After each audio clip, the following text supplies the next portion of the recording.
Hello friends, logical English classes में आपका स्वागत है।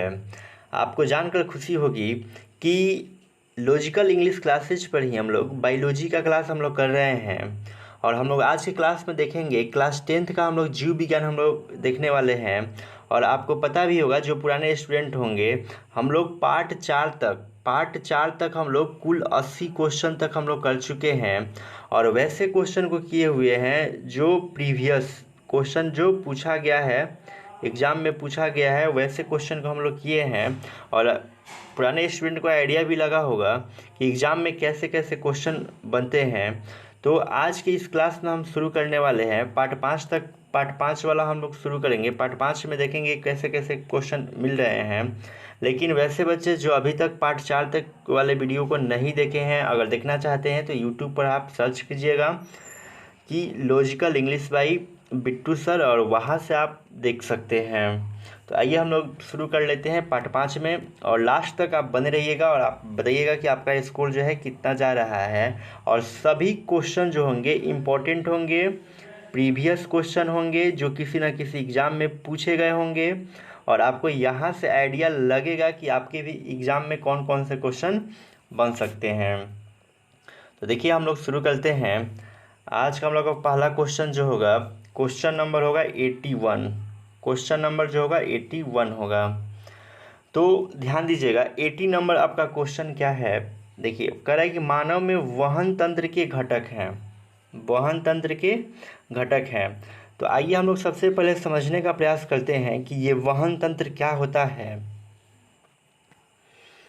ध्यान दीजिएगा, अगर वहन तंत्र की अगर हम लोग बात करते हैं कि वहन तंत्र क्या होता है, वहन तंत्र के कितने घटक होते हैं, तो याद रखिएगा कि इस वहन तंत्र के 2 घटक होते हैं। आप एग्जाम में पूछा जा सकता है कि वहन तंत्र के कितने घटक होते हैं, तो याद रखना है कि 2 घटक होते हैं। पहला याद रखिएगा, पहला होता है रक्त, और दूसरा याद रखिएगा, दूसरा होता है आपका लसिका होता है। पहला रक्त होगा, दूसरा क्या होगा, लसिका। थोड़ा गौर कीजिएगा, यहाँ पर अगर बात किया जाए कि रक्त को हम लोग किस नाम से जानते हैं, तो इसको हम लोग बोलते हैं रुधिर बोलते हैं। रक्त को क्या बोलते हैं, रुधिर बोलते हैं। या इसी को हम लोग लहू भी बोलते हैं। क्या बोलते हैं, लहू भी बोलते हैं। या आप सिंपल भाषा में बोल सकते हैं, अपने भाषा में इसको हम लोग खून भी बोलते हैं। क्या बोलते हैं, खून भी बोलते हैं। अब ध्यान दीजिएगा, थोड़ा सा हम लोग बात करते हैं कि लसिका को और क्या हम लोग बोल सकते हैं। तो लसिका को लिम्फ बोला जाता है। क्या बोला जाता है, लिम्फ बोला जाता है। और एक चीज़ और बोला जाता है, इसको हम लोग ऊतक द्रव्य भी बोलते हैं। लसिका को क्या बोलते हैं, ऊतक द्रव्य भी कहा जाता है। देखिए ऐसा इसलिए आपको बताया जा रहा है ना, क्योंकि कभी कभी ऑप्शन में तो पता है कि लसिका आप सब किसी को पता है, लेकिन ऊतक द्रव नहीं पता होता है। तो लसिका को ही हम लोग क्या बोलते हैं, ऊतक द्रव कहते हैं। लसिका को लिम्फ बोलेंगे, ऊतक द्रव हम लोग कहेंगे। और देखिए रक्त को हम लोग क्या बोलते हैं, खून, रुधिर और लहू। ये एक दूसरे का आपका साइनोनिम बन सकता है, प्रवाची शब्द ही बन सकता है। और एक चीज़ और भी बोलते हैं इसको, सोनित। याद रखिएगा, इसको सोनित भी बोलते हैं। आपका देखिए यहाँ से एक प्रवाची शब्द ही बन गया कि रुधिर का प्रवाची शब्द क्या हो जाएगा, सोनित हो जाएगा। लहू का प्रवाची शब्द क्या हो जाएगा, मतलब कोई भी इसमें से पूछ लेगा तो इसी में से क्या रहेगा, आपका आंसर रहेगा। लेकिन हम लोग यहाँ समझ रहे हैं कि वहन तंत्र के कितने घटक होते हैं। तो 2 घटक होता है, एक तो होता है रुधिर और दूसरा क्या होता है, लसिका होता है। इसी का कई नाम है। अब ध्यान दीजिएगा, अगर हम लोग रुधिर की बात करते हैं, इस रुधिर की अगर पहले बात किया जाए,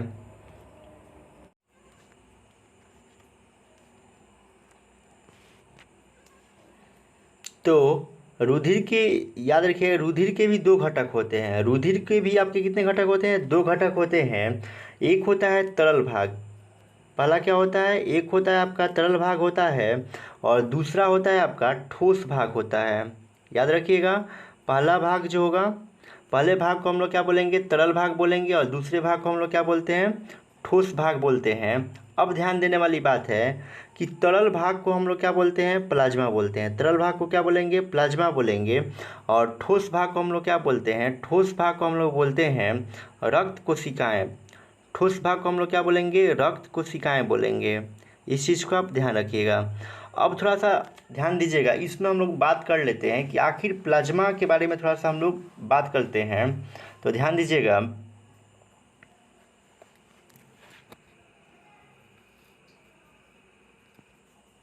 देखिए प्लाज्मा के बारे में अगर बात किया जाए तो याद रखिएगा, प्लाज्मा जो होता है ये रक्त का क्या है, तरल भाग है। प्लाज्मा जो होता है रक्त का तरल भाग है। और पूरे रक्त में, अगर पूरे रक्त में प्लाज्मा का प्रतिशत पूछा जाए तो याद रखिएगा, पूरे रक्त में प्लाज्मा का प्रतिशत जो होता है कितना होता है, 55% होता है। ये पूरे रक्त का कितना परसेंट होता है जी, 55% क्या होता है आपका, प्लाज्मा होता है। और पूछा जाए कि प्लाज्मा का कलर कैसा होता है, प्लाज्मा का रंग कैसा होता है, तो आप ध्यान दीजिएगा, प्लाज्मा का जो रंग होता है हल्का पीला रंग का होता है। कैसा होता है, हल्का पीला रंग का होता है। प्लाज्मा का रंग कैसा हो जाएगा, हल्का पीला हो जाएगा। अब देखिए यहाँ से एक क्वेश्चन और बनता है कि पूछता है एग्जाम में कि प्लाज्मा में जल का प्रतिशत कितना हो जाएगा। प्लाज्मा में जल का अगर प्रतिशत आपसे पूछता है तो कितना हो जाएगा, 90% हो जाएगा। ये सारी चीज़ जो है प्लाज्मा से ही एग्जाम में पूछा हुआ है कि रक्त का तरल भाग क्या कहलाएगा, प्लाज्मा पूरे रक्त का कितना परसेंट होता है, तो याद रखिएगा 55% होता है। प्लाज्मा का रंग कैसा होता है, हल्का पीला रंग का होता है। प्लाज्मा में जल का प्रतिशत कितना होता है, 90%। तो इस चीज़ को आप याद रखिएगा। अब बात कर लेते हैं ठोस भाग की, बात कर लेते हैं।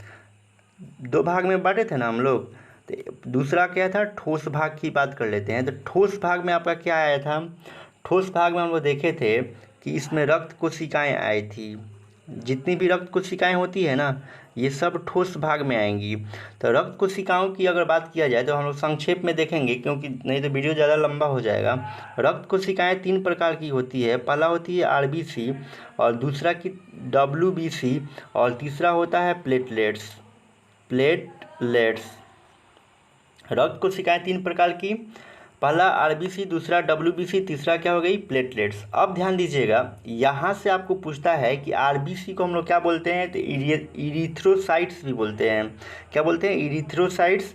डब्ल्यूबीसी को क्या बोलते हैं, ल्यूकोसाइट्स बोलते हैं। प्लेटलेट्स को क्या बोलते हैं हम लोग, बिम्बाणु भी बोलते हैं। अब ध्यान दीजिएगा, ये तो हम आपको समझा दिए रक्त का ये क्या था, रक्त का ये तरल भाग था। रक्त का तरल भाग प्लाज्मा था, और रक्त का ठोस भाग हमने आपको बता दिया, ठीक है ना। अब हम लोग समझते हैं, हम लोग देखे थे वहन तंत्र के 2 घटक देखे थे, और रुधिर देखे थे ना, नहीं रुधिर देखे थे, रुधिर यानी कि रक्त। और रक्त में हम लोग तरल भाग देख लिया और ठोस भाग देख लिए। अब हम लोग देखते हैं थोड़ा सा लसिका के बारे में देखते हैं। तो ध्यान दीजिएगा, जब भी प्रश्न अगर लसिका से बनेगा तो क्या बनेगा, इस चीज़ को समझिए। ध्यान दीजिए, लसिका को हम लोग क्या बोलते हैं, लसिका को हम लोग लिम्फ बोलते हैं। क्या बोलते हैं, लिम्फ बोलते हैं, या इसी को हम लोग क्या बोलेंगे, ऊतक द्रव बोलेंगे। इस चीज़ को आप ध्यान रखिएगा, लसिका को ही लिम्फ बोलते हैं, ऊतक द्रव बोलते हैं। इसमें आपको एक चीज़ याद रखना है, डब्ल्यूबीसी सहित जो रक्त प्लाज्मा होता है, डब्ल्यूबीसी सहित रक्त प्लाज्मा को ही हम लोग क्या बोलते हैं, डब्ल्यूबीसी सहित रक्त प्लाज्मा को लसिका कहा जाता है, लसिका कहते हैं।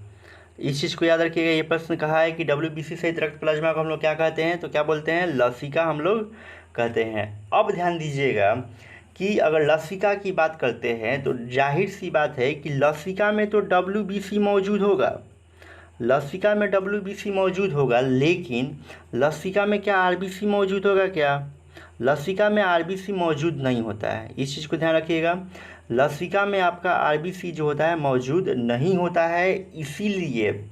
इसीलिए जो होता है ना, इसीलिए लसिका का जो रंग होता है रंगहीन होगा। इसीलिए लसिका का रंग क्या होगा, रंगहीन होगा, क्योंकि लसिका में आरबीसी नहीं पाया जाता है, रंगहीन। या आप इसको बोल सकते हैं कि ये हल्का क्या होता है, हल्का पीला होता है। लसिका का रंग कैसा होता है, हल्का पीला होता है। तो इस चीज़ को आप ध्यान रखिएगा।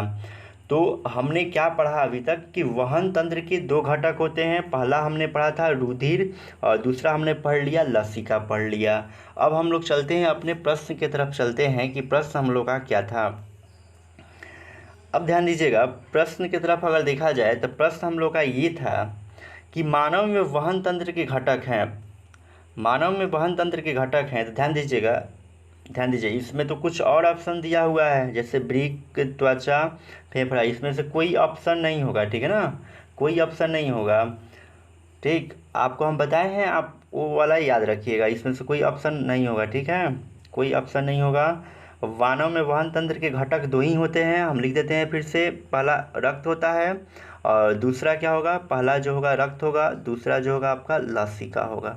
इस चीज़ को आप ध्यान रखिएगा, ठीक है ना। चलिए, डिस्क्राइब इतना हो गया तो आपको बेटर समझ में आ गया होगा।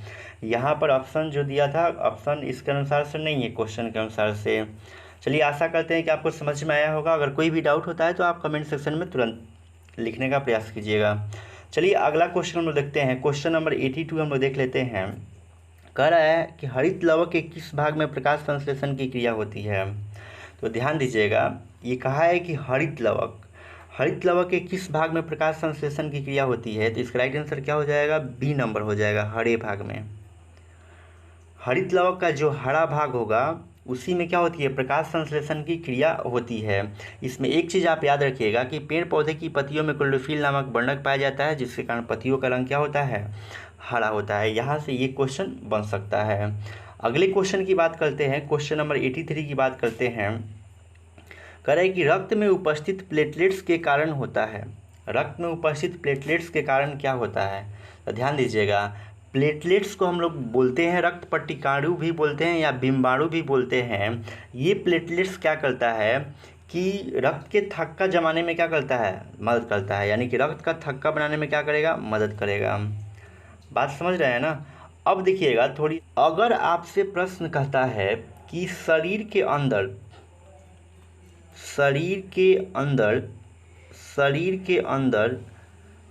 ब्लड नहीं जमता है, शरीर के अंदर जो होता है ब्लड नहीं जमता है, शरीर के अंदर ब्लड नहीं जमता है, तो किसकी वजह से शरीर के अंदर ब्लड नहीं जमता है। तो याद रखिएगा, एक प्रोटीन होता है हिपेरिन नामक प्रोटीन के कारण शरीर के अंदर का ब्लड जो होता है नहीं जमता है। और शरीर के बाहर का ब्लड जैसे आपके शरीर का कोई भी भाग कट गया तो बाहर का ब्लड जो है, बाहर का ब्लड जमता है, किस प्रोटीन से जमता है, किस प्रोटीन के कारण से जमता है। तो याद रखिएगा, फाइब्रोनोजिन नामक प्रोटीन के कारण जमता है। देखिए, कहने का मतलब ये है कि शरीर के अंदर का ब्लड नहीं जमता है, किस प्रोटीन के कारण, हिपेरिन नामक प्रोटीन के कारण। और शरीर का बाहरी भाग अगर कोई कट जाता है तो वहाँ पर देखे होंगे कि ब्लड का थक्का हो जाता है, तो किस प्रोटीन के कारण, फाइब्रोनोजिन के कारण। आइए देखते हैं हम लोग अगला क्वेश्चन हम लोग देखेंगे। क्वेश्चन नंबर होगा आपका 84 होगा। देखिए 84 में कौन सा क्वेश्चन है, 84 नंबर कह रहा है कि ग्रहणी भाग है, ग्रहणी किसका भाग है। ध्यान दीजिएगा, बहुत ही सिंपल है, ग्रहणी किसका भाग हो जाएगा, तो छोटी आंत का भाग है। ग्रहणी किसका भाग है, छोटी आंत का भाग है। इस चीज़ को आप ध्यान रखिएगा। और अब ध्यान रखिएगा, यहाँ पर ऑप्शन दिया है आमाशय, तो आमाशय में आप याद रखिएगा कि आमाशय में ही क्या मिलता है, आमाशय में ही जठर रस होता है। क्या होता है, आमाशय में ही क्या होता है, जठर रस पाया जाता है। तो इस चीज़ को आप ध्यान रखिएगा। बड़ी आंत के विषय में आप क्या याद रखिएगा कि बड़ी आंत में क्या होता है, जल का अवशोषण जो होता है कहाँ होता है, बड़ी आंत में होता है। तो इस चीज़ को भी आप ध्यान रखिएगा। मुख्य गुहा में आप क्या याद रखेंगे कि मुख्य गुहा जो है आपका आहार नाल का क्या है, पहला भाग है। आहार नाल का पहला भाग कौन सा है, मुख्य गुहा। पाचन की क्रिया कहाँ से स्टार्ट हो जाती है, मुख्य गुहा से स्टार्ट हो जाती है। ये सारे प्रश्न जो है पूछे गए हैं। चलिए अगला क्वेश्चन हम लोग देखते हैं, क्वेश्चन नंबर 85 देखते हैं। स्टोमाटा के खुलने और बंद होने की क्रिया को कौन नियंत्रित करता है। स्टोमाटा के खुलने और बंद होने की क्रिया को कौन नियंत्रित करता है। तो ध्यान दीजिएगा, यहाँ बंद और खुलने की क्रिया को नियंत्रित करता है द्वार कोशिकाएं। कौन सा नियंत्रित करता है, द्वार कोशिकाएं। देखिए, स्टोमाटा को हम लोग हिंदी में रंध्र भी बोलते हैं। स्टोमाटा को हम लोग हिंदी में क्या बोलते हैं, रंध्र। ये रंध्र जो होता है पत्तियों में पाया जाता है, पत्ती में जो छोटा छोटा छिद्र होता है उसी को हम लोग क्या बोलते हैं, रंध्र बोलते हैं। इसी के माध्यम से क्या होता है कि गैसों का आदान प्रदान होता है। आपसे पूछ सकता है कि गैसों का आदान प्रदान किसके द्वारा होगा, रंध्र के माध्यम से। वाष्पोत्सर्जन की क्रिया किसके द्वारा होगी, रंध्र के माध्यम से होती है। वाष्पोत्सर्जन की क्रिया कहाँ से होगी, जो पत्तियों में पाए जाने वाले जो छोटे छोटे छिद्र है वहाँ से तो होगी ना, तो उसी को क्या बोलेंगे हम लोग, रंध्र बोलेंगे। और आपसे पूछता है कि चालनी नलिकाएं किसका भाग होती है, किस ऊतक का भाग होती है, तो याद रखिएगा चालनी नलिका जो होती है फ्लोएम ऊतक का भाग होती है। मूल रोम पेड़ पौधे का जो मूल रोम होता है ना, उसको हम लोग क्या बोलते हैं, जड़ बोलते हैं। तो जड़ में क्या होता है, जाइलम ऊतक होता है, जो खनिज लवण और जल को क्या करता है, अवशोषित करने का कार्य करता है। इतनी सारी चीज़ों का आप ध्यान रखिएगा। आइए देखते हैं क्वेश्चन नंबर हम लोग 86 हम लोग देख लेते हैं। कह रहा है कौन सा एंजाइम वसा पर क्रिया करता है। वसा पर क्रिया करता है मतलब वसा को पचाता कौन है, वसा का विखंडन कौन करता है, किसके मदद से होता है, तो ध्यान दीजिएगा लाइपेज। ऑप्शन नंबर सी क्या हो जाएगा, लाइपेज। ये वसा पर क्या करता है, क्रिया करने का काम करता है। वसा के पाचन में लाइपेज नामक एंजाइम क्या करता है, हेल्प करता है। अब थोड़ा सा बात करते हैं पेप्सिन की बात करते हैं। तो ये प्रोटीन को पचाने में क्या करता है, हेल्प करता है। पेप्सिन प्रोटीन को पचाने में हेल्प करता है। पेप्सिन और ट्रिप्सिन वही है जो प्रोटीन को पचाने में क्या करता है, हेल्प करता है। आइए अगले क्वेश्चन की अब बात करते हैं।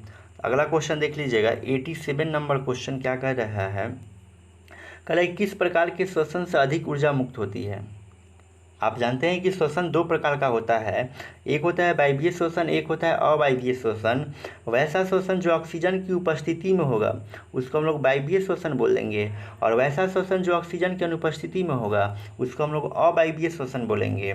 तो आपसे प्रश्न किया हुआ है कि किस प्रकार के श्वसन में अधिक ऊर्जा मुक्त होती है, तो सिंपल है, आप याद रखिएगा कि वायवीय श्वसन में जो होगा अधिक ऊर्जा क्या होती है, मुक्त होती है। लेकिन अवायवीय श्वसन में बहुत ही कम मात्रा में ऊर्जा क्या होती है, मुक्त होती है, क्योंकि अवायवीय श्वसन जो होता है ऑक्सीजन की अनुपस्थिति में होता है। इस चीज़ को ध्यान रखिएगा।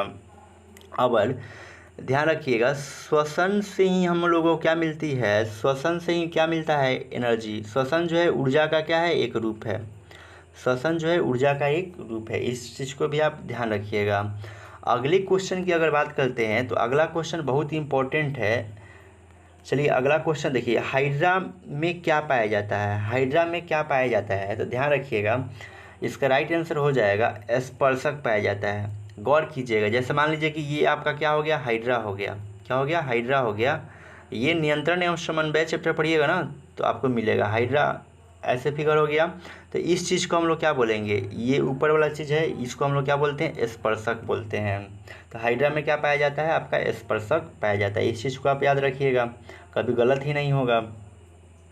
आइए हम लोग अगला क्वेश्चन देखते हैं, और अगला क्वेश्चन आपका है 89 नंबर है। कल एक फ्लोएम ऊतकों द्वारा कार्बोहाइड्रेट का परिवहन होता है। फ्लोएम ऊतकों द्वारा कार्बोहाइड्रेट का परिवहन होता है, किस रूप में होता है आपको बताना है।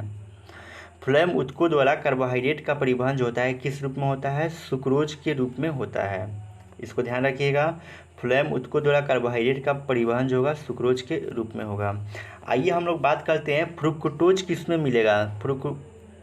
फ्रुक्टोज जो होता है ना, शहद वहद में मिलता है आपको। ग्लूकोज जो है कार्बोहाइड्रेट का ही रूप क्या है आपका, एक ग्लूकोज है। ग्लूकोज का फार्मूला याद रखिएगा C6H12O6। फार्मूला भी कभी कभी क्या कर लेता है, आपसे पूछ लेता है। अब देखिएगा नेक्स्ट क्वेश्चन देखिएगा, और क्वेश्चन नंबर 90 देखने से पहले वैसे बच्चे जो इस चैनल पर अभी तक न्यू हैं और इस चैनल को पहली बार आप देख रहे हैं तो आप इस चैनल को तुरंत सब्सक्राइब कर लीजिए, क्योंकि ये इसी चैनल पर हम लोग हिंदी का भी क्लास हम लोग देख रहे हैं, बायोलॉजी का और इंग्लिश का भी आपको वीडियो मिल रहा है। एक भी क्लास मिस ना करें, इसके लिए आपको सब्सक्राइब करना ज़रूरी हो जाता है। और ये वीडियो अगर आपको अच्छा लग रहा होगा तो लाइक का एक बटन बनता है, और कमेंट में ज़रूर कमेंट करके बताएंगे कि ये सेशन आपको कैसा लग रहा है। आइए हम लोग मिलते हैं अगले क्वेश्चन पर मिलते हैं। क्वेश्चन नंबर जो होगा हम लोग का 90 नंबर होगा। 90 का मतलब होता है 90। देखिएगा 90 नंबर क्वेश्चन क्या है, करेंगे तिलचट्टा में कितने जोड़े श्वास रंध्र पाए जाते हैं। तिलचट्टा में कितने जोड़े श्वास रंध्र पाए जाते हैं, तो ध्यान दीजिएगा अगर श्वास रंध्र की बात किया है तो इसका आंसर कितना हो जाएगा, सी नंबर हो जाएगा, यानी कि 10। याद रखिएगा ये क्वेश्चन बहुत बार पूछा हुआ है कि तिलचट्टा में कितने जोड़े श्वास रंध्र होते हैं, 10 जोड़े होते हैं। लेकिन एक क्वेश्चन यहाँ से और भी महत्वपूर्ण हो जाता है, अगर आपसे कहता है कि तिलचट्टा यानी कॉकरोच का श्वसन अंग क्या है, तो आप क्या जवाब देंगे, श्वास नली देंगे। क्या देंगे, श्वास नली देंगे, या इसी को हम लोग क्या बोलते हैं, ट्रेकिया बोलते हैं। श्वास नली को ही हम लोग क्या बोलते हैं, ट्रेकिया बोलते हैं। तिलचट्टा का श्वसन अंग का नाम क्या है, श्वास नली। आप याद रखिएगा, यहाँ से आपका प्रश्न एग्जाम में बनेगा। बात स्पष्ट हो गया। तिलचट्टा में कितने जुड़े श्वास रंध्र, 10 जुड़े श्वास रंध्र, और इसका श्वसन अंग क्या हो जाएगा, श्वास नली हो जाएगा। मछली का क्या होता है, गिल्स होता है। मानव का क्या होता है, फेफड़ा होता है। इस चीज़ को आप ध्यान रखेंगे। अगला क्वेश्चन 91 हम लोग देखते हैं। कह रहे कि प्रकाश संश्लेषण की क्रिया होती है, यानी कि प्रकाश संश्लेषण की क्रिया किस में होती है, आपको ये बताना है। तो ध्यान दीजिएगा, 91 में आप देख रहे हैं, ऑप्शन में देख रहे हैं कि हरा पौधा दिया है। तो प्रकाश संश्लेषण की क्रिया सभी हरे पौधों में होती है। आप याद रखिएगा, प्रकाश संश्लेषण की क्रिया सभी हरे पौधों में होती है। अब देखिएगा, परजीवी की बात करते हैं। तो परजीवी जो होता है अपना भोजन स्वयं नहीं बनाता है, दूसरे से क्या करता है, भोजन ग्रहण करता है। जंतु और परजीवी जो होते हैं अपना भोजन खुद नहीं बनाते हैं, ये दूसरे किसी पर आश्रित रहते हैं, इसीलिए इसको हम लोग क्या बोलते हैं, परपोषी बोलते हैं। क्या बोलते हैं, परपोषी बोलते हैं। स्पष्ट है। अगली क्वेश्चन की अगर बात करते हैं, तो अगला क्वेश्चन आप थोड़ा सा ध्यान से देखिएगा, ये क्वेश्चन क्या कह रहा है। क्वेश्चन नंबर 92 देखिए, कह रहा है निम्न में से सबसे तेज हृदय धड़कन किसका होता है। लेकिन आप देख रहे हैं ना, ये ऑप्शन क्या दे रहा है, ऑप्शन से कोई यहाँ कह रहा है तेज हृदय धड़कन किसका होता है, अमोनिया, यूरिया, यूरिक अम्ल। यानी कि ये क्वेश्चन तो सही है, लेकिन इसका ऑप्शन जो है क्या है, गलत है। इसलिए हम लोग अगला क्वेश्चन देखते हैं। अगला क्वेश्चन जो है आपका 93 नंबर, निम्न में सबसे तेज हृदय धड़कन किसका होता है। देखिए उसी क्वेश्चन को रिपीट कर दिया, ये सही क्वेश्चन है। तेज हृदय धड़कन किसका होता है, व्हेल का, चूहा का, हाथी का, आदमी का, आपको बताना है। तो ध्यान दीजिएगा, 93 की बात किया जाए तो इसका राइट आंसर हो जाएगा चूहा। चूहा सबसे तेज हृदय धड़कन किसका होता है, चूहा का। आदमी का हृदय जो होता है 1 मिनट में कितना बार धड़कता है, 72 बार धड़कता है। कभी कभी एग्जाम में ये पूछ लेता है, लेकिन ये एग्जाम में पूछा हुआ है कि सबसे तेज हृदय धड़कन किसका होता है, तो आप याद रखिएगा चूहा का होता है। ठीक है ना। अगले क्वेश्चन की हम लोग बात करते हैं, तो ध्यान दीजिएगा, क्वेश्चन नंबर 94 है। कह रहे पौधों में उत्सर्जी पदार्थ है, पौधों में उत्सर्जी पदार्थ कौन सा है। तो ध्यान दीजिएगा, इसका राइट आंसर हो जाएगा इनमें से सभी। क्योंकि देखिए पौधों में जो उत्सर्जी पदार्थ का मतलब क्या होता है, बेकार पदार्थ। उत्सर्जी पदार्थ का मतलब ही होता है बेकार, अनावश्यक पदार्थ को हम लोग क्या बोलते हैं, उत्सर्जी पदार्थ हम लोग बोलते हैं।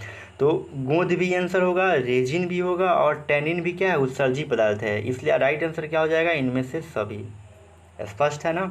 ये क्वेश्चन आपके एग्ज़ाम में पूछेगा, क्योंकि 20 में पूछा है, 22 में पूछा है, अब 24 में पूछेगा। अल्टरनेट करके पूछ रहा है, 21 में छोड़ दिया है, 22 में पूछा है, 23 में छोड़ा है, 24 में अब हो सकता है कि पूछ ले। तो प्रीवियस क्वेश्चन पढ़ने से अंदाज़ा तो ज़रूर लगता है। और आप कमेंट सेक्शन में बताइएगा कि ये सेशन आपको कैसा लग रहा है। कहीं भी डाउट होगा तो कमेंट सेक्शन में ज़रूर कमेंट कीजिएगा। आइए अगला क्वेश्चन हम लोग देखते हैं, और अगला क्वेश्चन हम लोग का है क्वेश्चन नंबर 95 है। कह कि अमीबा में अधिकांश पोषण कैसा होता है, अमीबा में अधिकांश पोषण कैसा होता है। तो ध्यान दीजिएगा, इसका राइट आंसर क्या हो जाएगा, अंतर्ग्रहण के द्वारा। क्या हो जाएगा, अमीबा में जो पोषण होता है अंतर्ग्रहण के द्वारा होता है। और एक चीज़ यहाँ से आप याद रखिएगा कि अमीबा का जब प्रचलन अंग पूछा जाएगा तो आप याद रखिएगा कुटपाद। अमीबा का प्रचलन अंग क्या होगा, कुटपाद होगा। ये एग्जाम में कई बार पूछा हुआ है कि अमीबा का प्रचलन अंग क्या हो जाएगा, कुटपाद हो जाएगा। जब अमीबा की बात किया है तो ध्यान दीजिएगा, अमीबा अपने भोजन को किसके माध्यम से पकड़ता है, तो कुटपाद के माध्यम से ही पकड़ता है। अमीबा अपना भोजन जो होता है किसके माध्यम से पकड़ता है, कुटपाद के माध्यम से ही क्या करता है, पकड़ता है। अमीबा में भोजन ग्रहण करने के लिए कोई विशेष अंग नहीं होता है, ये अपने शरीर के किसी भाग से क्या करता है, भोजन को ग्रहण कर लेता है। इस चीज़ को आप ध्यान रखिएगा। और आप स्वपोषी में याद रखिएगा कि जो भी स्वपोषी होंगे वो अपना भोजन स्वयं बनाएंगे। जैसे में स्वपोषी के उदाहरण में याद रखिएगा हरे पौधे, सभी हरे पौधे जो होते हैं क्या होते हैं, स्वपोषी होते हैं। इस चीज़ को आप ध्यान रखिएगा। सर्वहारी का मतलब जानते हैं, सर्वहारी का और शाकाहारी का मतलब, जो साग सब्जी खाता है शाकाहारी, जो सब कुछ खाता है उसको हम लोग क्या बोलते हैं, सर्वहारी हम लोग बोलते हैं। आइए हम लोग बात करते हैं, अगले क्वेश्चन की बात करते हैं। और अगला क्वेश्चन बहुत इंपॉर्टेंट है आपके एग्ज़ाम के लिए। देखिएगा 96 कह रहा है कि रक्त क्या है।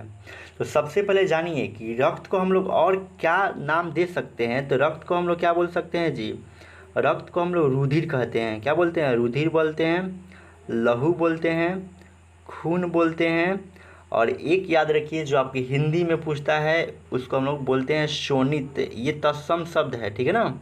शोणित का मतलब भी क्या होता है, रक्त ही होता है। तो आपसे प्रश्न किया हुआ है कि रक्त क्या है, तो याद रखिए रक्त जो है उत्तक है। रक्त क्या है, उत्तक है। किस प्रकार का उत्तक है, तो याद रखिएगा रक्त जो है तरल उत्तक है, तरल उत्तक है। स्पष्ट है। अब देखिएगा आपसे अगर कहता है कि मानव जीवन की सबसे छोटी इकाई कौन सी है, कोशिका। मानव जीवन की सबसे छोटी इकाई कौन सी है, कोशिका है। कोशिका की खोज किसने की थी, रॉबर्ट हुक ने की थी। इस चीज़ को आप ध्यान रखिएगा।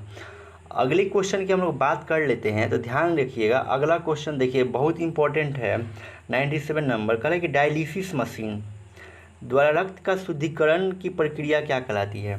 डायलिसिस मशीन के द्वारा जब रक्त का हम लोग शुद्धिकरण करते हैं तो उस प्रक्रिया को हम लोग क्या कहते हैं, तो ध्यान रखिएगा इस प्रक्रिया को हम लोग कहते हैं हीमोडायलिसिस कहते हैं। क्या बोलते हैं, हीमोडायलिसिस। अब थोड़ा सा समझिएगा, डायलिसिस मशीन द्वारा रक्त जो होता है शुद्ध क्यों किया जाता है, क्योंकि जब मनुष्य का दोनों वृक्क जो है, दोनों किडनी जो है काम करना बंद कर देती है, तो उस समय हम लोग क्या करते हैं, डायलिसिस मशीन का हम लोग यूज करते हैं। यानी कि जिस प्रकार से आपका दोनों किडनी जैसे काम कर रहा था उसके जगह पर अब डायलिसिस मशीन क्या करेगा, काम करेगा। यानी क्या करेगा डायलिसिस मशीन, रक्त का क्या करेगा, शुद्धिकरण करेगा।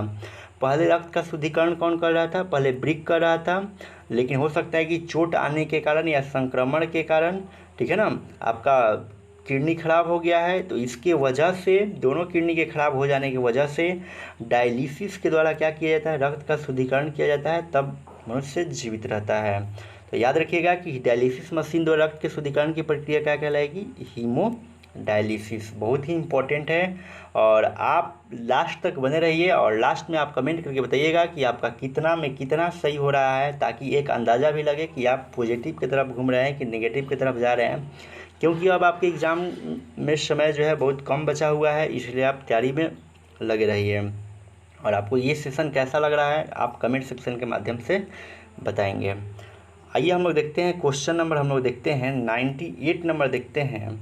और 98 नंबर क्वेश्चन ये रहा, बहुत ही ईजी है क्योंकि इसकी चर्चा इसी वीडियो में हम कर चुके हैं।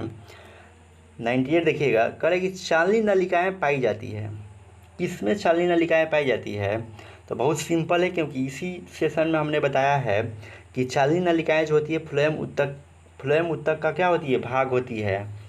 और फ्लोएम उत्तक कहाँ पाया जाता है, अगर बात करते हैं कि फ्लोएम उत्तक कहाँ पाया जाता है, तो याद रखिएगा कि पेड़ पौधे का जो जड़ होता है, तना होता है और जो पत्ती होता है, पेड़ पौधे के जड़ तना और पत्तियों में जाइलम उत्तक भी पाया जाता है और फ्लोएम उत्तक भी पाया जाता है। आपसे पूछता है कि जाइलम उत्तक और फ्लोएम उत्तक कहाँ पाया जाता है, तो पेड़ पौधे के जड़ में, तना में और पत्ती में पाया जाता है। अब देखिएगा थोड़ा सा जानिए, जाइलम उत्तक भी 4 तत्वों से मिलकर बना होता है, फ्लोएम उत्तक भी 4 तत्वों से मिलकर बना होता है, लेकिन चालनी नलिका किसका भाग होती है, तो याद रखिए फ्लोएम उत्तक। और फ्लोएम उत्तक जो होता है एक और भी काम करता है।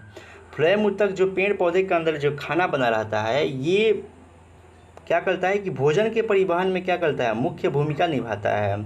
और जाइलम उत्तक क्या करता है कि ये जल का परिवहन करता है। जाइलम उत्तक क्या करता है, जल का परिवहन करता है। और जंतु याद रखिएगा, जंतु जो होते हैं परपोषी होते हैं, ये अपना भोजन नहीं बनाते हैं, दूसरे प्रकार होते हैं, डिपेंड रहते हैं।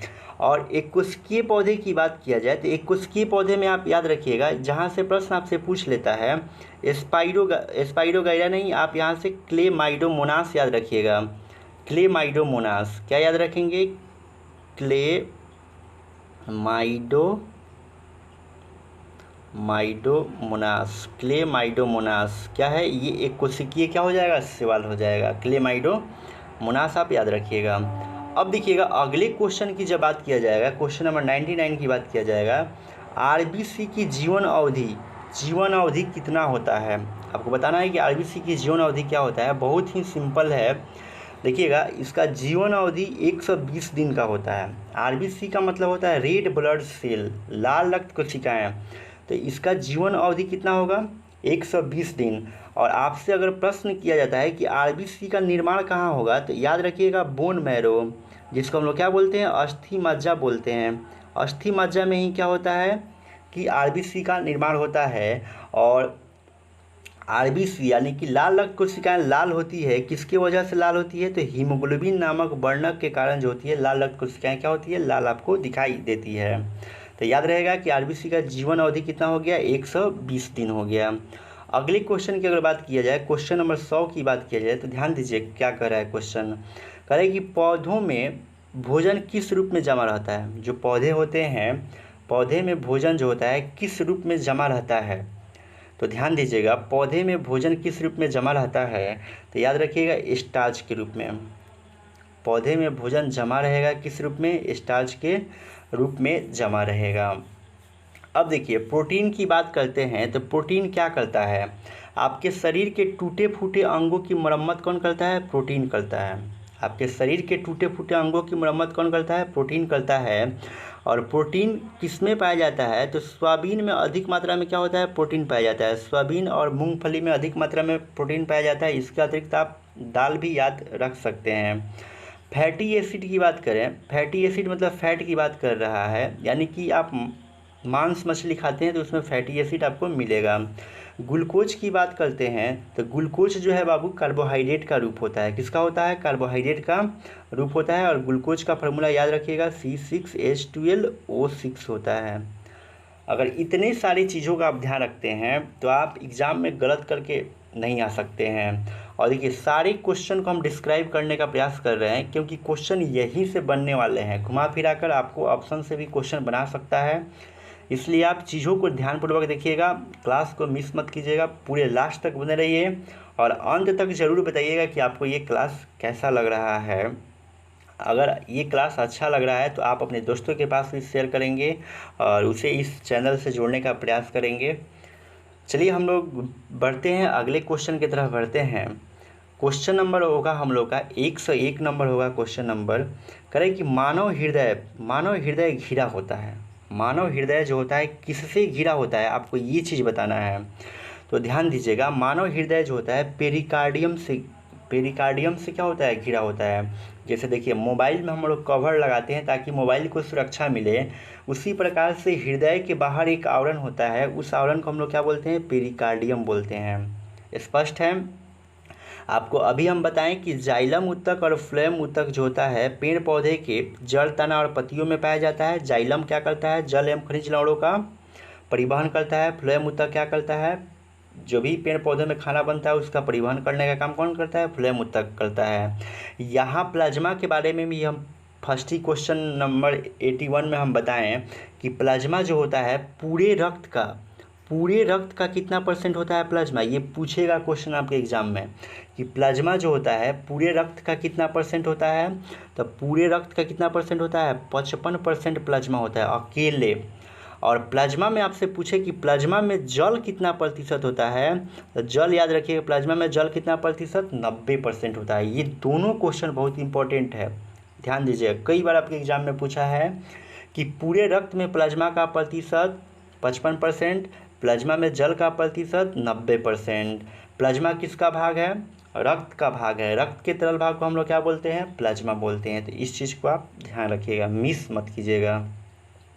चलिए हम लोग क्वेश्चन नंबर हम लोग देखते हैं, 102 नंबर हम लोग देखते हैं। और 102 नंबर क्वेश्चन जो है कह रहा है किस जीव में हीमोग्लोबिन नहीं होता है? आप समझिए, यहाँ पर कह रहा है कि किस जीव में हीमोग्लोबिन नहीं होता है। देखिए हीमोग्लोबिन का संकेत जो होता है Hb होता है। क्या होता है? Hb होता है। और आप जानते हैं कि हीमोग्लोबिन के कारण ही जो होता है ब्लड का जो रंग होता है लाल होता है, ब्लड का रंग लाल होता है। तो आपसे पूछा है कि किस जीव में हीमोग्लोबिन नहीं पाया जाता है, तो आप ध्यान रखिएगा ऑप्शन नंबर बी याद रखिएगा, मक्खी में जो होता है हीमोग्लोबिन नामक वर्णक नहीं पाया जाता है। आप मक्खी को मार के देखिएगा कि क्या उसमें से ब्लड का रंग जो है लाल निकल रहा है, आपको खुद पता चल जाएगा। लाल नहीं निकलता है क्योंकि उसमें जो होता है ना हीमोग्लोबिन नामक वर्णक पाया ही नहीं जाता है। स्पष्ट है? आप देखे होंगे ऑक्टोपस देखे होंगे, ऑक्टोपस के भी ब्लड का रंग लाल नहीं होता है, उसका नीला होता है, ठीक है ना। तो इस चीज़ को आप ध्यान रखिएगा। अब देखिएगा थोड़ा सा क्वेश्चन और क्या बन सकता है, इस चीज़ को देखिएगा। अगर यहाँ से पक्षी से पूछता है कि पक्षी के श्वसन अंग का नाम क्या है या मनुष्य के श्वसन अंग का नाम क्या है, तो आप एक ही शब्द में याद रखिएगा, फेफड़ा।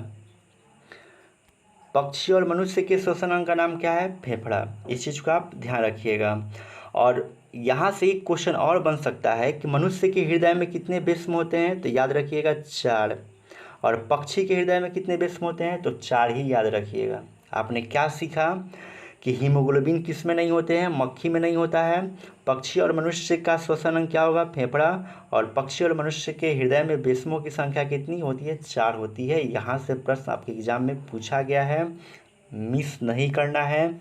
एक बार पढ़िए, अच्छे ढंग से पढ़िए, दूसरे बार पढ़ने की आवश्यकता ही नहीं पड़ेगी, क्योंकि सभी प्रश्न आपको याद हो जाएंगे, रटने की आवश्यकता नहीं पड़ेगी। और देख लीजिए, सारे प्रीवियस क्वेश्चन ही हैं। आपको आइडिया भी लग रहा होगा कि एग्ज़ाम में कैसा कैसा प्रश्न पूछा जा रहा है। आइए हम लोग अगले क्वेश्चन की हम लोग बात करते हैं। और अगला क्वेश्चन आपका है, क्वेश्चन है 103 नंबर का, है कि हीमोग्लोबिन की कमी से कौन सा रोग होता है। बहुत अच्छा क्वेश्चन है, हीमोग्लोबिन की कमी से कौन सा रोग होता है। तो ध्यान रखिएगा, अगर आपके शरीर में हीमोग्लोबिन की कमी हो जाए, हीमोग्लोबिन की कमी हो जाए, तो एक रोग होता है जिसको हम लोग क्या बोलते हैं, एनीमिया बोलते हैं। एनीमिया को हम लोग बोलते हैं रक्त क्षीणता। क्या बोलते हैं, रक्त क्षीणता भी बोलते हैं। ये जानना जरूरी है, क्योंकि अगर आपके एग्जाम में ऑप्शन में एनीमिया नहीं देगा तो क्या देगा, रक्त क्षीणता। यानी कि हीमोग्लोबिन की कमी होगा तो आपको एनीमिया नामक रोग होगा या रक्त क्षीणता नामक रोग होगा। और ये हीमोग्लोबिन की कमी क्यों होती है, हीमोग्लोबिन की कमी क्यों होती है, क्योंकि जो आयरन की मात्रा होती है, जो आयरन की मात्रा होती है, आप आयरन को हम लोग Fe लिखते हैं ना, तो ये आयरन जो होता है किसके सेवन से मिलेगा, तो जितने भी हरे पत्तेदार सब्जी आप खाएंगे ना, हरे पत्तेदार सब्जी खाएंगे, उसमें आयरन की मात्रा मिलेगी। आयरन की मात्रा मिलेगी तो हीमोग्लोबिन की कमी नहीं होगा, और हीमोग्लोबिन की कमी नहीं होगा तो आपको एनीमिया या रक्त क्षीणता नामक रोग नहीं होगा। फिलहाल के लिए आप याद रखिए कि जब हीमोग्लोबिन की कमी हो जाती है तो कौन सा रोग होगा, एनीमिया नामक आपको रोग होता है। अब बात कर लेते हैं, ध्यान दीजिएगा, पीलिया नामक रोग की बात कर लेते हैं। तो पीलिया को हम लोग जानते हैं क्या बोलते हैं, आपकी भाषा में हम लोग बोलेंगे जॉन्डिस बोलते हैं और हेपेटाइटिस सी बोलते हैं। पीलिया रोग में क्या होता है कि शरीर का कौन सा अंग प्रभावित होता है, ये क्वेश्चन आपके एग्जाम में पूछता है कि पीलिया नामक रोग में शरीर के कौन सा अंग प्रभावित होता है। तो याद रखिएगा, यकृत नामक अंग जो होता है उसमें क्या हो जाता है, बड़ा हो जाता है, मतलब यही अंग जो होता है क्या होता है, प्रभावित होता है। डायरिया की अगर बात करते हैं तो डायरिया का आम भाषा में अगर अर्थ जानते हैं तो बार बार पतला दस्त आना, बार बार दस्त का आना, बार बार दस्त का आना, डायरिया का अर्थ होता है। डायरिया का सामान्य भाषा में अर्थ क्या होता है कि बार बार पतला दस्त आना, ठीक है ना।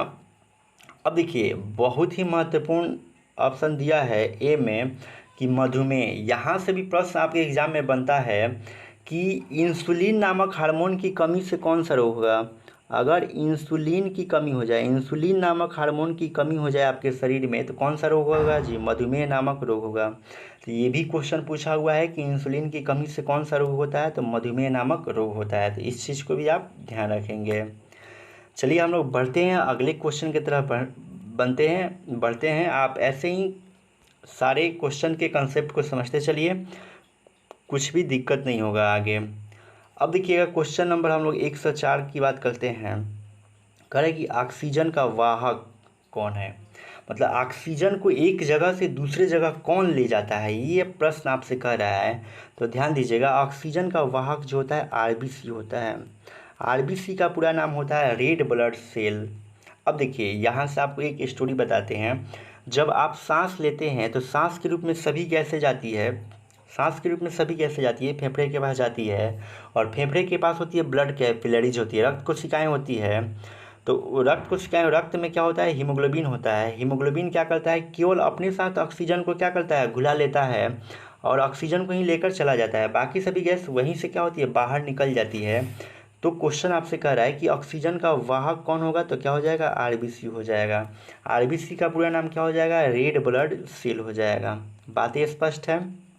देखिए, डब्ल्यूबीसी को हम लोग बोलते हैं वाइट ब्लड सेल बोलते हैं। डब्ल्यूबीसी को क्या बोलते हैं, वाइट ब्लड सेल बोलते हैं। डब्ल्यूबीसी जो होती है दो प्रकार की होती है, एक होती है मोनोसाइट, एक होती है ल्यूकोसाइट। एक क्या होगी, मोनोसाइट होगी और दूसरा क्या होगा, ल्यूकोसाइट होगा। इस चीज़ को ध्यान रखिएगा। अगले ऑप्शन की बात करते हैं तो लसिका दिया हुआ है। लसिका को हमने क्या बताया था कि लसिका को हम लिम्फ भी बोलते हैं। क्या बोलते हैं? लिम्फ भी बोलते हैं, या इसको हम लोग क्या बोलते हैं? ऊतक द्रव्य भी हम लोग बोलते हैं।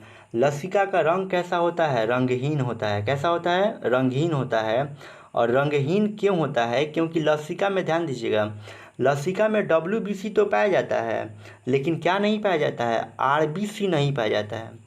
लसिका में RBC नहीं पाया जाता है, जिसकी वजह से क्या होता है कि लसिका जो होती है रंगहीन होती है। तो इस चीज़ को आप ध्यान रखिएगा। ऑक्सीजन का वाहक कौन है? आपका RBC हो जाएगा आंसर।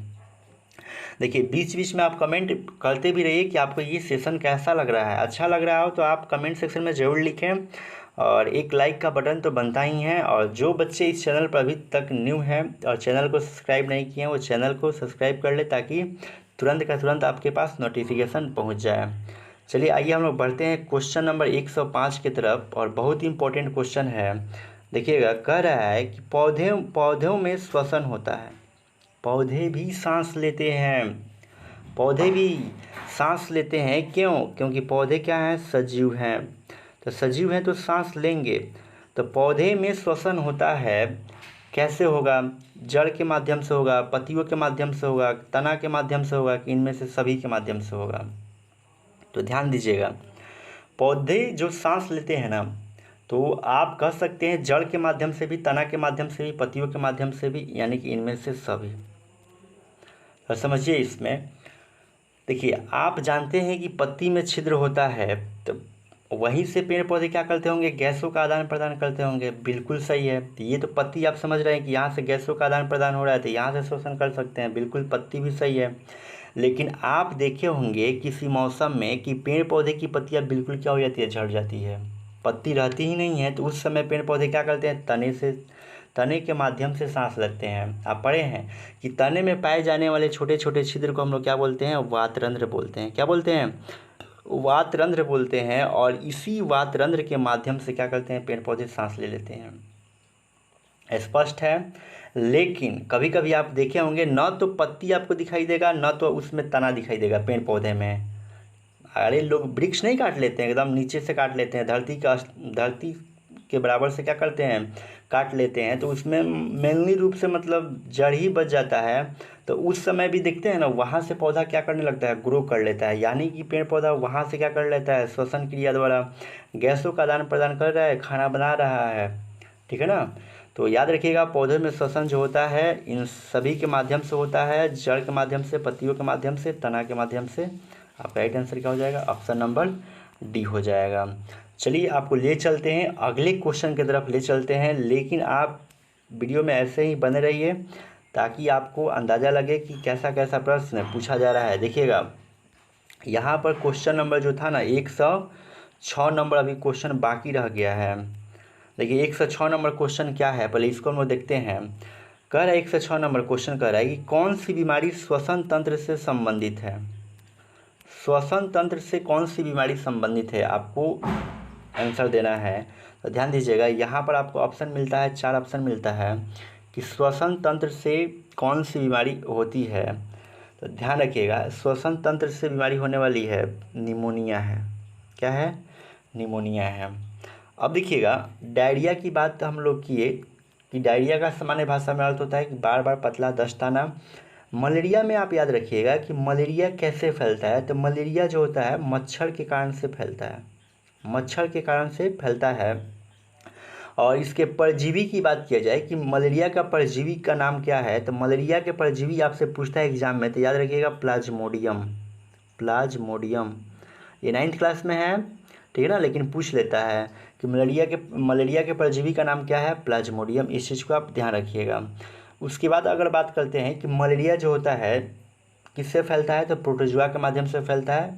प्रोटोजुआ के माध्यम से फैलता है। इसका ट्रिक भी है, पापा काम पे सोते हैं, ठीक है ना।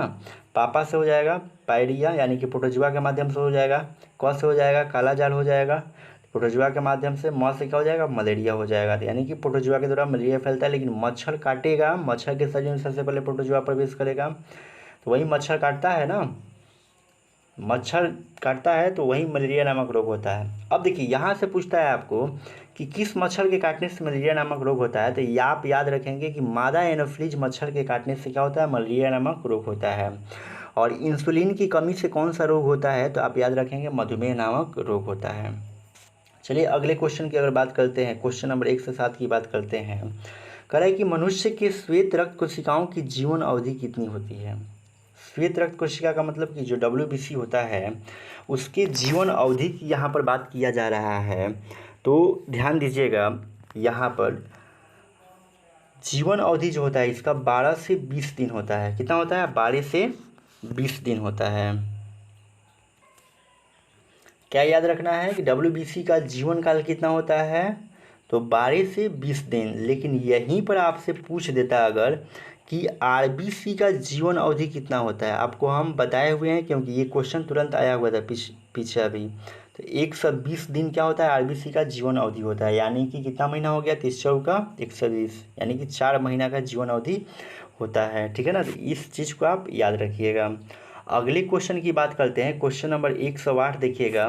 कह रहे निम्नलिखित में से कौन सा संवहन ऊतक है, कौन सा संवहन ऊतक है, तो ध्यान रखिएगा संवहन ऊतक में 2 ऊतक आते हैं, फ्लोएम भी आएगा और जाइलम भी आएगा। संवहन ऊतक में 2 ऊतक आएगा, फ्लोएम और जाइलम, इसलिए आपका आंसर क्या हो जाएगा, ऑप्शन नंबर डी हो जाएगा। संवहन ऊतक का मतलब क्या, फ्लोएम और जाइलम दोनों आएगा, आपका ऑप्शन नंबर डी जो होगा राइट आंसर हो जाएगा। अगले क्वेश्चन की बात करते हैं, क्वेश्चन नंबर 109 की बात करते हैं। ध्यान दीजिएगा, कह रहा है कि प्रोटोजुआ उत्सर्जी पदार्थों का निष्कासन कैसे करता है। जो प्रोटोजुआ होता है वो उत्सर्जी पदार्थों का निष्कासन कैसे करता है, तो ध्यान दीजिएगा जो भी प्रोटोजुआ होता है, आप देखे होंगे कि प्रोटोजुआ जो होते हैं ना एक कोशिकीय जीव होते हैं, और एक कोशिकीय जीव जो होते हैं ना उसमें जो होता है ना चीज़ों को निकालने के लिए कोई विशेष अंग नहीं होता है, इसलिए वो विसरण क्रिया द्वारा क्या करते हैं, पदार्थों का, उत्सर्जी पदार्थों का क्या करते हैं, निष्कासन करते हैं। तो इस चीज़ को आप याद रखिएगा कि प्रोटोजुआ जो होता है उत्सर्जी मतलब बेकार पदार्थों को विसरण द्वारा क्या करता है, अपने शरीर से बाहर निकालता है। अगले क्वेश्चन की अगर हम लोग बात करें, अगला क्वेश्चन 110 नंबर है। कह रहा है कि मनुष्य के आहार नाल में अवशेषी अंग है। मनुष्य के आहार नाल का अवशेषी अंग का मतलब समझते हैं, बेकार अंग, ठीक है ना, जिसका शरीर में कोई काम नहीं है। तो आपका राइट आंसर क्या हो जाएगा, अपेंडिक्स जो होता है ना ये शरीर का क्या है, अवशेषी अंग है। अपेंडिक्स जो है शरीर का अवशेषी अंग है। ठीक, तो याद रखिएगा अगर मनुष्य के आहार नाल का बात करते हैं कि मनुष्य के आहार नाल की हम लोग बात करते हैं, तो आहार नाल कई भागों में बटा होता है। आहार नाल जो होता है कई भागों में बटा होता है। मनुष्य के पहले आहार नाल पहला आहार नाल कौन सा है, तो उसका पहला आहार नाल कौन सा है, मुख गुहा है। क्या है जी, मुख गुहा है। मुख गुहा जो है आहार नाल का क्या है, पहला भाग है। ये क्वेश्चन एग्जाम में पूछा हुआ है, ध्यान रखिएगा। अगले क्वेश्चन की अगर बात करें कि रेक्टम जो है किसका भाग है। रेक्टम को हम लोग क्या बोलते हैं, रेक्टम को हिंदी में हम लोग बोलेंगे मलाशय। तो ये रेक्टम जो होता है ना या मलाशय जो होता है ये किसका भाग है, बड़ी आंत का भाग है। किसका भाग है, बड़ी आंत का भाग है। बड़ी आंत के 2 भाग होते हैं। कितने भाग होते हैं, 2 भाग होते हैं। पहला तो रेक्टम होता है, दूसरा क्या होता है, कोलन होता है। रेक्टम और कोलन होता है, याद रहेगा ना। चलिए अगले क्वेश्चन की हम लोग बात करते हैं। अगला क्वेश्चन है, क्वेश्चन नंबर जो है आपका क्वेश्चन नंबर 111 है। कह रहा है निम्नांकित में कौन ट्रिप्सिन एंजाइम का कार्य करता है। यानी कि ट्रिप्सिन एंजाइम जो होता है किसका काम करता है,